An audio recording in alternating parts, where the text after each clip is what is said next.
आज हम आपको लेके चलते हैं बहराइच की सदर विधानसभा में, जहां पर 2017 में भारतीय जनता पार्टी ने जीत हासिल की थी। इस सीट पर 2017 में भारतीय जनता पार्टी की अनुपमा जायसवाल ने समाजवादी पार्टी की रुआब सईदा को हराकर जीत हासिल की थी।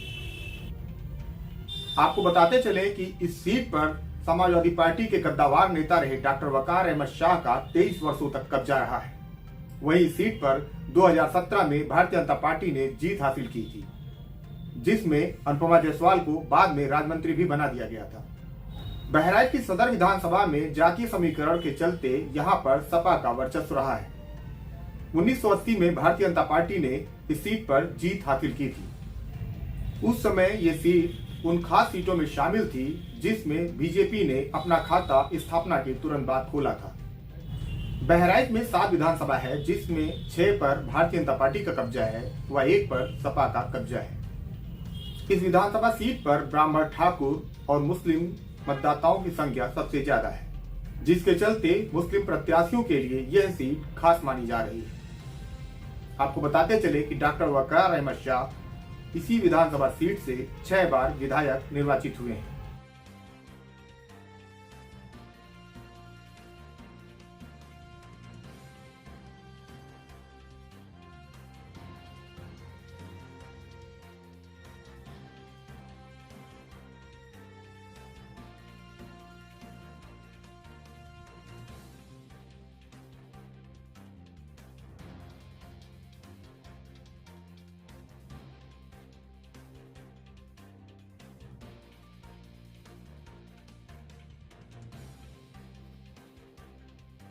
उत्तर प्रदेश के बहराइच सदर विधानसभा सीट पर जातीय समीकरण के चलते यहां सपा का वर्चस्व रहा है।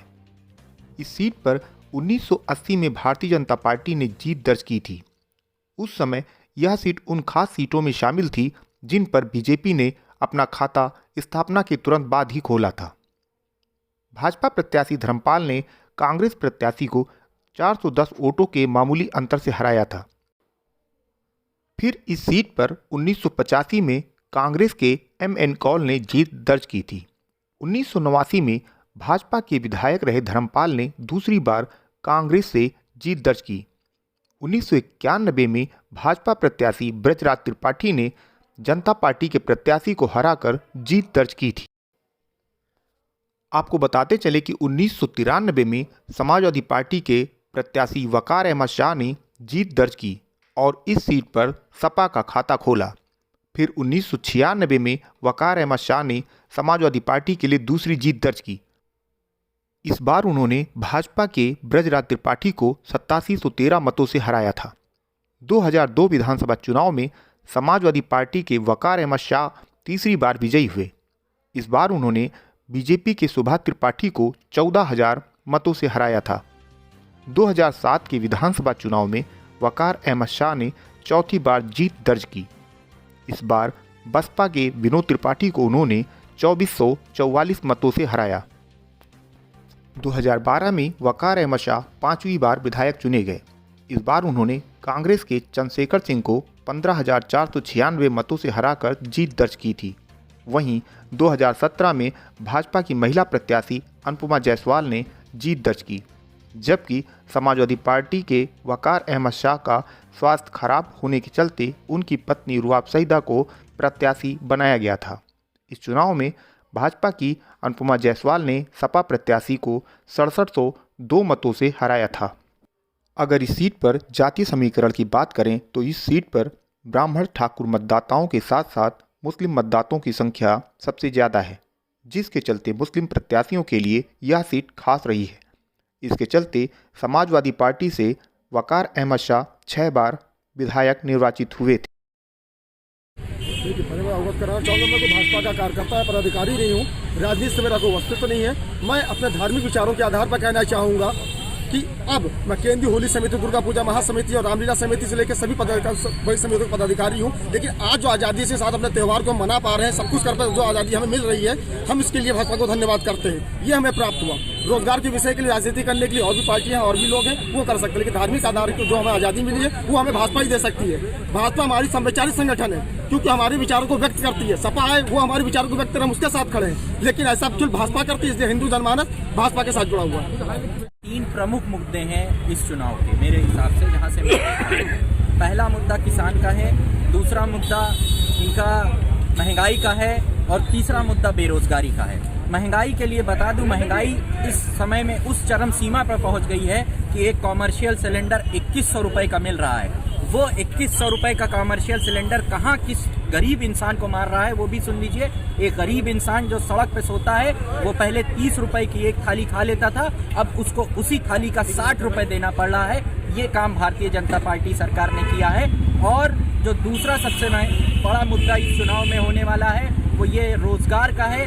जो युवा बेरोजगार है, जिसको रोजगार नहीं मिल रहा है, उसको पॉलिसी बनाकर रोजगार देने की व्यवस्था नहीं की गई।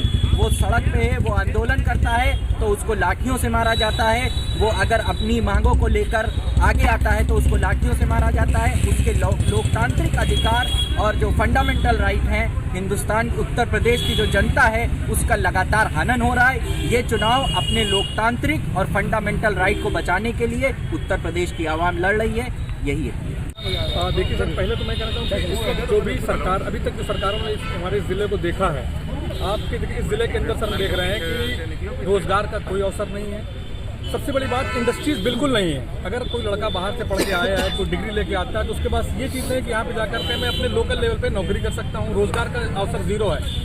अभी हमारे पास माननीय शिक्षा मंत्री जी हमारे यहाँ के विधायक थी, एक यूनिवर्सिटी डेवलप नहीं कर पाई, एक स्कूल के लिए कोई प्रयास नहीं किया उन्होंने। तो सबसे बड़ा सर, इससे 3 दशक पहले भी हमारे जो सरकार थी, शहर के लिए कोई काम नहीं हुआ है, जिले के लिए कोई काम नहीं हुआ है। और सबसे बड़ा यहाँ का यूथ सबसे निराश हो चुका है। कोई मुंबई नौकरी कर रहा है, कोई बैंगलोर में जॉब कर रहा है। उससे करके अभी कोविड में देखिए जो लड़के भाग के आए हैं, इमीडिएट भाग के सबको आना पड़ा है। लोगों को तमाम तरह के रिसोर्स नहीं मिले। तो अगर एक जरिया मिल जाएगा यहाँ पर, अगर हम यहाँ पर बिजनेस के लिए उनके वो रिसोर्स क्रिएट कर सकते हैं, संसाधन दे सकें, तो यहाँ पर हमारा जो यूथ पढ़ के आ रहा है अपने शहर के लिए काम करेगा, अपने ज़िले के लिए काम करेगा और ज़िले का नाम रखेगा।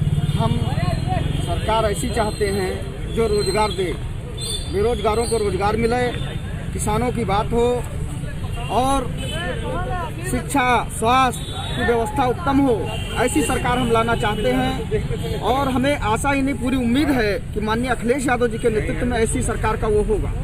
अभी चूंकि पिछले 5 सालों में भाजपा की सरकार में अभी डीएम आवास के जस्ट नाक के पीछे राम सूरज यादव की जमीन कब्जा हो गई और जिले के कैबिनेट मंत्री मुकुट बिहारी वर्मा जो भारतीय जनता पार्टी के, उन्होंने आलीशान होटल बनाया।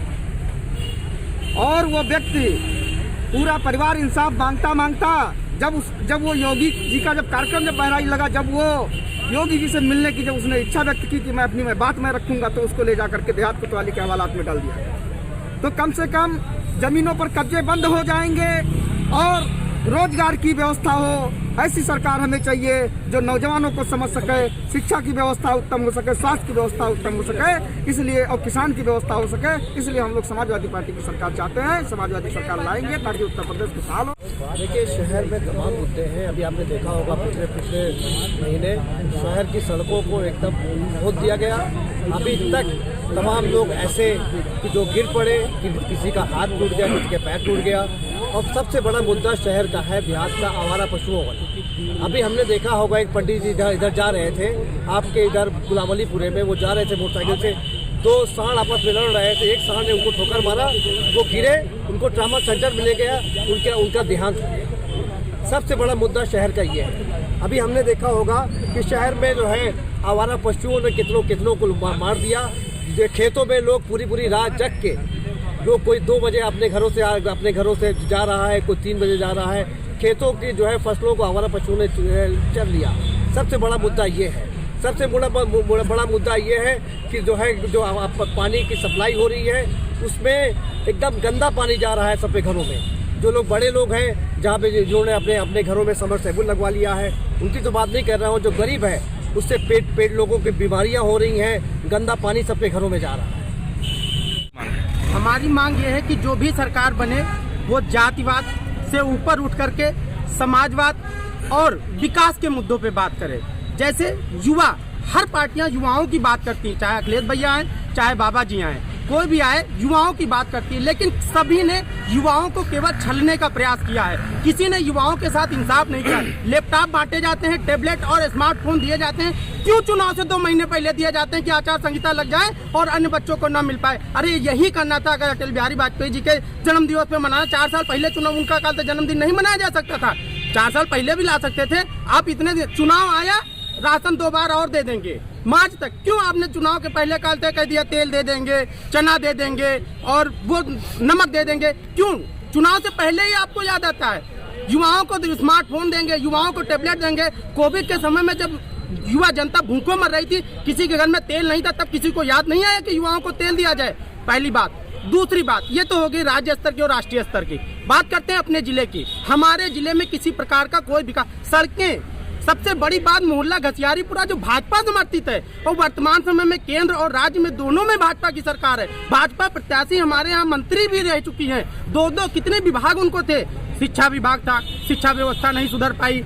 उनके पास बाल विकास पुष्टाहार विभाग था। हम लोगों ने इतनी उम्मीदें लगा ली थी कि शायद इस बार तो बहरेज का विकास होगा, मोहल्ला घसियारीपुरा का विकास होगा। और आज अभी भी आप जाके देख लीजिए कि मोहल्ला घसियारीपुरा में वही की वही स्थिति बनी है। भगवान का मंदिर है, उसी मंदिर के बगल में नाला बह रहा है, वहीं पे पीपल का पेड़ है। किस धर्म की बात ये भारतीय जनता पार्टी करती है? देख लीजिए आप, मरी माता मंदिर है आपका, है संगारण मंदिर है। किस मंदिर का विकास किया है इन्होंने? राम मंदिर बनाया है, इसके लिए उन्होंने बहुत बहुत धन्यवाद। हमारी आस्था उनसे जुड़ी हुई। लेकिन जहाँ पे विकास नहीं हुआ, हम राम मंदिर अयोध्या जाने के लिए हमारे पास 500 से 700 रुपए जब खर्चा होगा तो हम जा पाएंगे। लेकिन अपने यहाँ मरी माता, संगारण मंदिर, गोलवागान मंदिर, सिद्धनाथ मंदिर, ये जाएंगे। इनका विकास करिए जिसकी हमें वर्तमान में जरूरत है। जहाँ हम रोज जाते हैं मंदिर जाने के लिए, नाला भरा हुआ है, पानी में गंदे पानी से बूढ़ के जाते हैं, भगवान को जल चढ़ाते हैं, उसका विकास कोई नहीं करता है। हम उसकी विकास की बात करते हैं। इस चैनल के माध्यम से मैं यही निवेदन करना चाहता हूँ, जो भी बहराइच जिला का प्रतिनिधित्व करे या जनता का प्रतिनिधित्व करने आए, वो केवल और केवल विकास की बात करे। राजनीति जातिगत नहीं होनी चाहिए। गरीब है उसको सारे न्याय मिलने चाहिए, लेकिन अगर अमीर है तो उसके लिए कोई बात